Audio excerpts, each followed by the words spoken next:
I know there's something in your past that still weighs on you. Not because people keep bringing it up, but because you do.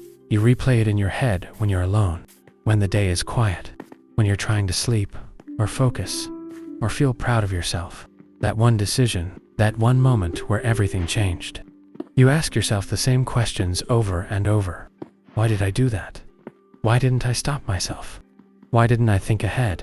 And no matter how much time passes, the feeling doesn't completely disappear. I know. What hurts the most isn't always the mistake itself. It's the way you talk to yourself about it. You call yourself careless, stupid, weak. You tell yourself that if you were a better person, that moment wouldn't exist.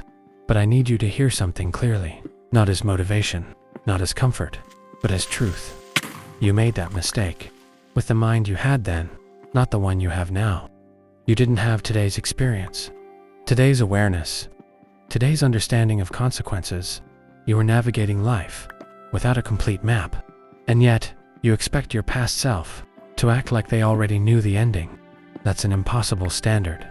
Let's be honest for a moment. You weren't trying to ruin your life. You weren't trying to disappoint anyone. You weren't trying to hurt yourself or others.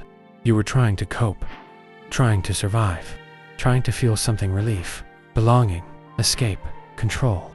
Sometimes mistakes are born, not from bad intentions, but from unmet needs. And I know part of you says, that doesn't excuse it. You're right. It doesn't erase the impact, but it does explain the human behind the action. You've been carrying guilt like a punishment, like if you suffer long enough, you'll somehow make things right. But tell me, has punishing yourself actually helped? Has it fixed the past? Has it healed the people involved? Has it brought you peace? Or has it just kept you stuck? Regret can teach, but shame only traps. There's a difference. Regret says, I wish I had done better. Shame says, I am the mistake. And you've been letting shame speak way too loudly. If you were truly the same person you were back then, you wouldn't feel this way now. Growth hurts. That discomfort you feel is proof that you've changed.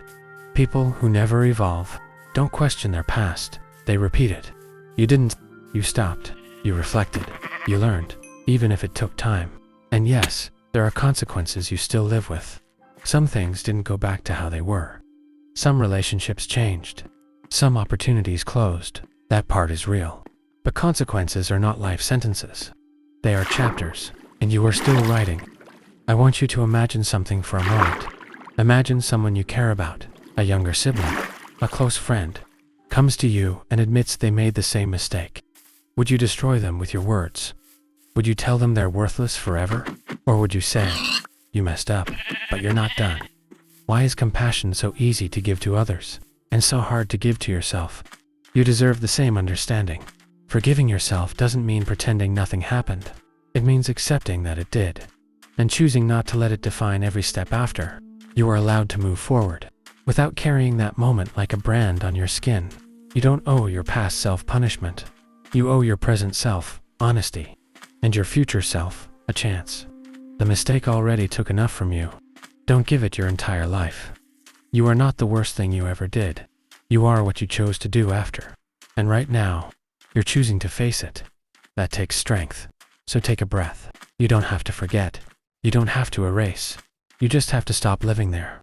This is now, and you're still here for a reason.